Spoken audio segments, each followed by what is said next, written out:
everyone. I'm delighted to be here to talk about racism with you today. So there may not be as many giggles this time around. So it's been said, I am a social worker, psychologist, and public health scholar, and kind of backed into storytelling. My great respect for media and people who study culture and storytelling prevents me from calling myself that, but I've kind of been roped in more and more. But I certainly recognize the power of culture in fighting issues of oppression. And so I've taken my stance in trying to contribute using these tools. So one of the problems that led me to think about how to use VR really is rooted in this question of, do people really understand what racism is? Actually, I just tweeted early this morning that if we're going to solve a problem, we have to understand the problem. And too many of us do not understand the problem of racism, so how might I leverage tools of media and technology to better help people's understanding and awareness of this really important issue? When people think about racism, there are certain images that come to mind, right? I don't show this to be provocative, although it is. We all agree that that's racism. The problem is that when we narrowly frame racism using this sort of imagery and notions, it's too easy for us to say, but I'm not racist. I'd never put on a hood and go to a meeting, so I'm not racist. And we've too narrowly framed questions of white supremacy and racist as niche issues that are over there, not my problem, I'm not a part of it. So we get a pass, right? Phew, I'm not racist. And I asked some of my white friends, do you want a sticker that says I'm not racist so that everyone knows? And if you do get a sticker, what now? What do we do about the problem? If you get a sticker, do we still have a problem with racism? We do, because racism is not a matter of individuals deciding to like or dislike people. I often say, I don't need you to like me, I need you to hate racism. It's not about individuals, and it's not just about interpersonal relationships. We also have an issue with language. We tend to want to soften the ways we talk about racism. So we use racism light words like bias and microaggressions. That feels less harsh than calling things racist or using the word racism. And I would argue the very important concepts are also a very narrow representation of what racism is. It's not just about our individual levels of bias, that we have some problematic prejudices or beliefs about a group. And even bias is not problematic as long as it stays in your head. It's problematic when it comes out of your mouth and translates into behavior, right? So the change is, again, the notion of the problem of even bias. Same with microaggressions, that what does that mean? Is it just our interpersonal exchanges? Are there other ways in which microaggressions become macro when they get expressed through culture and media? So racism does not equal bias and microaggressions. And saying that I'm not racist is not the same as being actively anti-racist, fighting against systems and cultures and structures that perpetuate inequalities around race. So I was driven by this question, how do we move more of you from superficial fluency in racial terminology, throwing around words like microaggressions and bias, to more substantive knowledge and meaningful engagement? So the working premise of our virtual reality experience was really thinking about, can an immersive experience of racism improve someone's understanding of the realities of racism? Can I create an experience to help you walk in someone else's shoes so that you get a gut punch, you feel it in your body in a way that you may have never felt if you do not live in black or brown skin? So this is what you feel like when you come out of the VR experience. We're taking volunteers, sign up today. So at the time that I wrote the proposal to fund this project, I had never used virtual reality. I had actually never had a headset on my face. But again, I thought walking in someone else's shoes, that's the only way you're gonna get it. How do I do that? Virtual reality might be a way to help me get there. So I reached out to Jeremy Balinson, who's a scholar, also a psychologist at Stanford University in their School of Communication, who's been working in VR for 20 years, and thinking specifically not just about technological developments, but social and behavioral applications of VR. How do we shift bias? How do we shift empathy? How do we change behavior? How do we change the way people engage around things like homelessness and climate change? So I had this expertise to some degree in race and racism. Jeremy had this expertise in VR and social behavior applications. And I reached out and said, hey, do you want to do a project on racism? He said, yes. We got together, we wrote this proposal, and we got funded to do the work. It's just that easy. So we were funded by the Brown Institute for Media Innovation, which is based at the Columbia School of Journalism. And I'll say this, and I'll emphasize this point in just a minute as well, that a colleague at Columbia once told me that there are people who solve the problems of their discipline, and there are people who solve the problems of the world. I fall into the latter category. And to do that, I can't rely only on my training, my perspective, and my expertise. I need to pull on the resources and knowledge of many, many other smart people around the world who are thinking and talking about complicated, or as Colin said, wicked social issues. And so I draw on resources from the School of Journalism, from social work, from psychology, from sociology, communications and media studies to try and get this work done. And that's also reflected in my team. So we take a transdisciplinary approach, using the word transdisciplinary to reflect not just you have your expertise and I have mine and we all come to the same table, but really thinking about, because we come to the table, we create something new. Because we come to the same table, we create something that wouldn't have been created if we all hadn't been there together trying to solve the same problem. So it's a little bit bigger than just thinking about interdisciplinary perspectives. So we have communication studies, computer science, creative technologists, artists, designers, who are all coming to the table with us to think about this problem of racism.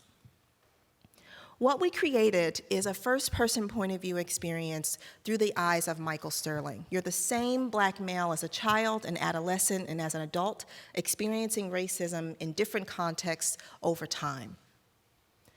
In the first moment, you're in second grade. We have you building from some of Jeremy's work in immersive VR. We really wanted it to be an interactive experience, so we want you to be able to see your hands and body move. We want you to be able to grab and interact with objects. So using that body, not just being able to see it, is an important component that the research suggests is important to integrate into the storytelling. So in this scene, you're able to grab and play with those blocks on the right. There are kids who are 2D rotoscoped into the experience, so there are videos that we put into the digital environment, and they're saying things like, Mike, throw the blocks, we're throwing fireballs. Throw the scary black fireball, Mike. Black is always the scariest, right? That's a microaggression, not so micro, depending on who you are. But when you actually grab and throw the blocks, which we don't necessarily prompt you to do explicitly, but everyone does it, it triggers a response from your white female teacher who's out of this shot, who says, Michael, you're being dangerous. You're going to hurt someone. And you get put into timeout in spite of the other kids who are also throwing blocks. What's important about this experience, talking about drawing from the strengths of academic research, we built this not based on individual stories, but on a vast body of research that documents disciplinary practices in the classroom and the ways in which Black boys are unfairly disciplined for the same behaviors of white children. So we're not making it up. We're not basing it on just one story. We're trying to demonstrate that this is coming from something that's structural, meaning something that is a pattern and not just the one time an event might happen. In the second scene, you see yourself in a mirror. So on the image on the left, that's you looking at your avatar in the mirror. So we ask you to wave, use your body, connect with this brown body that you're now in.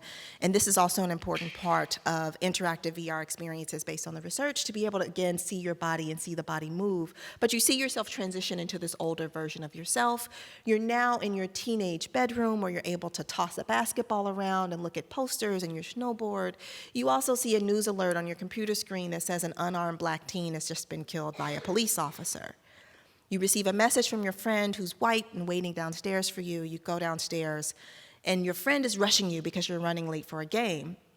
Your mother, who's watching the news and sitting in the living room, stops you and says, Michael, you need to change. The police are looking for someone who's wearing something very similar to you. You resist because you're running late for the game. Your friend says, just hurry. You grab your hoodie and put it on, and then you head out of the door. As you're standing on a large New York City, Brooklyn street, you see neighbors who are congratulating you, excited about your gain, sort of a friendly, warm environment. All of a sudden, a police car pulls up and tells you to get down on your knees and put your hands up. You've done nothing but stand on the sidewalk. And we have you, the user, get down on your knees and put your hands into the air. They're being very aggressive, they're cursing, the neighbors around you are yelling and saying, leave that kid alone, we're tired of you doing this in our neighborhood. And all of a sudden the lights go out and everything goes dark, and you hear your mother's voice say, just do what you have to do to get home alive. You come back to, your white friend says, wow, that's crazy. Let's just get to the game. Blows it off, doesn't really understand, doesn't really get it. So there are ways that I'm happy to talk about when we have more time to think about the ways we try to represent nuance in these experiences, that it's not just what's happening to you, it's what's happening around you, it's what's happening to the people around you, and also strategic juxtaposition to whiteness. It's not just you, it's your brown and black experience in contrast to whiteness and white experiences that were important for us to represent. In the last scene, you're now in your early adulthood and you're applying for a job. You can see as you hand in your resume that the receptionist refused to actually grab from you and has you placed into a box that's on the desk, that you went to Yale University. I don't have any affiliation with Yale, but we're just trying to give you a sense that you are well qualified, probably well positioned for this particular job. As you're standing and waiting, the gentleman on the left is also a candidate for the job. He's sitting. And as he speaks to you, he blackens the way he talks, right? What's up? Trying to be cool. But as soon as the interviewer walks up, he stands up and he's Chad again. And he's using this white voice that's not what he presented to you. The interviewer approaches Chad right away. I don't even remember that's the character's name. But he approaches Chad and he says, "You must be Michael. We're so excited to meet you. You must be our candidate from Yale." And the receptionist chimes in and says, "No, actually, that's Michael, our candidate from Yale." And it's the first time the two of them turn and look at you and acknowledge your presence at all. Before that, you have been invisible. It's been so interesting to see how people react in the scene. I had a white woman stick out her hand and wait to be acknowledged, which was never going to happen. So to give you a sense of the interactivity, again, down on your knees with your hands up, again, introducing physicality, using your hands and body in ways that we try to strategically place throughout the piece. So our intention was to think about having a clear target audience. Who did we want to speak to with this particular piece?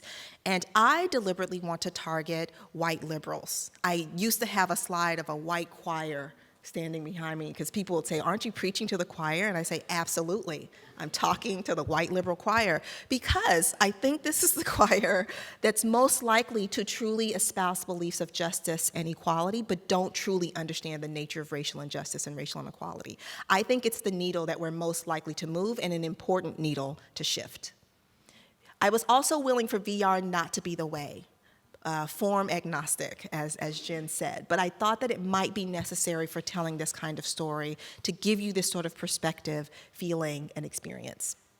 It was important that the process be transdisciplinary and also data-driven, so pulling from personal narratives and anecdotes that were shared with us, as well as a broader empirical literature to try and develop the narrative.